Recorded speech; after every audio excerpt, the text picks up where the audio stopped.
The year was 2032, and humanity stood on a precipice of its own making. From the shimmering towers of Dubai and Singapore to the sprawling industrial complexes of Shanghai and Detroit, the world had never been more prosperous, more technologically advanced, nor more numbingly comfortable. Headlines claiming breakthroughs in science's ability to enhance human physiology through genetic modification, cybernetics, and designer molecules occurred daily. Synthetic organs grew in laboratories like crops in fields, engineered from stem cells and bioprinted with precision that mimicked nature's own designs. Lightweight exoskeletons woven from carbon nanotubes and powered by microfuel cells granted superhuman strength to anyone with the means to afford them. DNA modification therapies, small molecular drugs tailored to individual genomes, and upgraded internal organs promised eternal youth for those willing to pay the price. Some of the wealthiest reportedly spent upwards of $300 million annually on regimens that included epigenetic engineering, mitochondrial rejuvenation, and neural prosthesis to stave off physical and cognitive decline. But what was money when measured against immortality? For the ultra-rich, these enhancements were not luxuries but necessities, a way to outpace mortality and maintain dominance in a world where age no longer equals wisdom or frailty.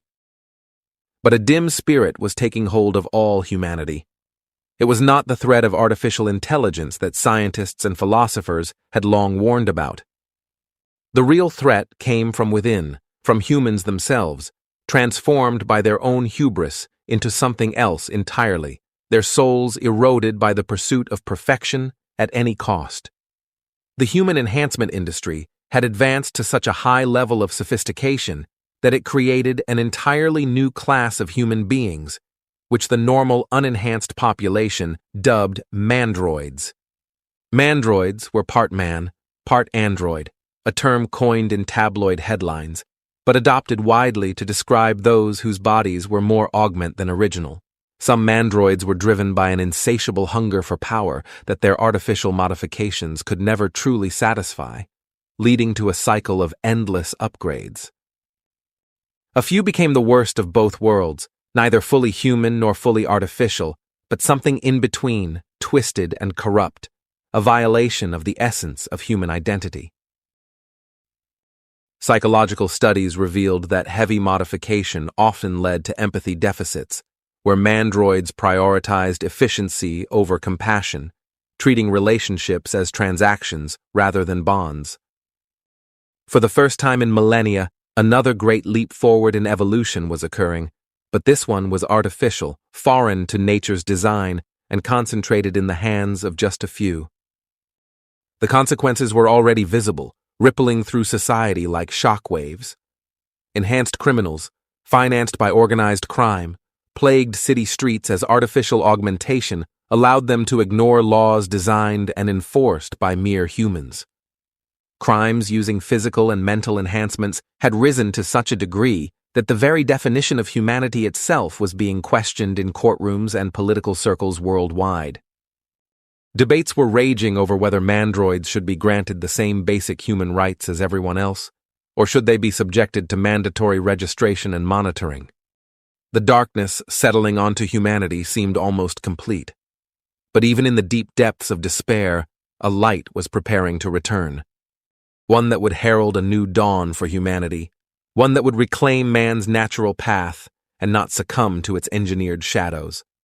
In the forgotten bloodlines of humanity lay a secret that had remained dormant for tens of thousands of years.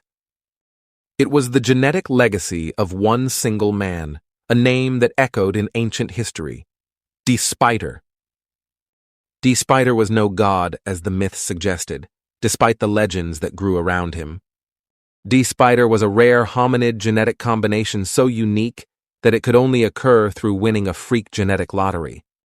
A product of convergent mutations during a time of environmental stress and humanoid extinctions, where only the strongest of the strong survived. It was those incredible selective genetic abilities that inspired those tales of deity. Born 60,000 years ago during a pivotal era of human survival pressures that favored exceptional traits, D-Spider represented a spontaneous genetic apex, a confluence of mutations that granted him unparalleled physical strength, intellectual acuity, and even subtle bioelectric abilities. D-Spider's life was one of legend even in his time. He was said to have united tribes against common threats, using his intellect to devise strategies that turned the tide in battles or migrations. As a wanderer, he sired children across continents, embedding his genes into diverse populations. D-Spider's children included those of myths and legends, each inheriting partial expressions of his extraordinary traits.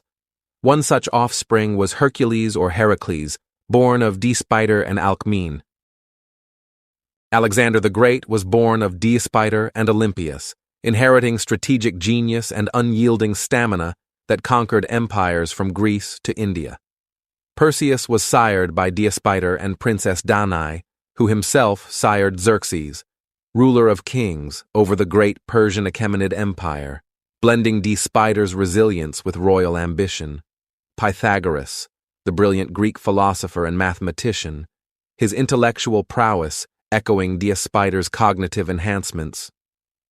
Even some of the great Roman emperors, such as Augustus and Julius Caesar, claimed direct descent from D-Spider through Trojan lines, using this heritage to legitimize their rule and inspire legions.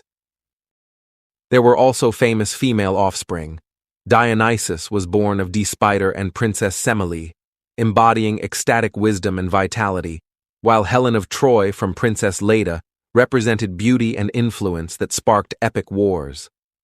His offspring never fully rebirthed his complete genetic makeup, as the precise alignment of mutations required environmental triggers and chance recombination that eluded duplication. The odds were billions to one against such a genetic lottery occurring naturally, defying probability in a world of finite births. Yet millennia hence, with billions of human births and centuries of genetic attempts, unwittingly aided by global mixing through trade, conquest, and migration, the inevitable had become simply improbable rather than impossible, waiting for the right catalyst to awaken. It became awake in the winter of 2032. On the solstice that marked the darkest day of the year, two births would occur that would end up determining the fate of all humanity. The first was not a birth at all, but a transformation. In a private medical facility in Dallas, Texas, Billy Brennan, former NFL star, multi-billionaire investor, and enhancement addict, would undergo his final procedure. The second birth would be far more subtle, but infinitely more significant. For on that same solstice day, a man named Jason Strong would undergo a life-saving medical treatment that would awaken something dormant in his blood. Something that had been sleeping for over 60,000 years, the pure essence of D-Spider's legacy, untapped and untainted by artifice.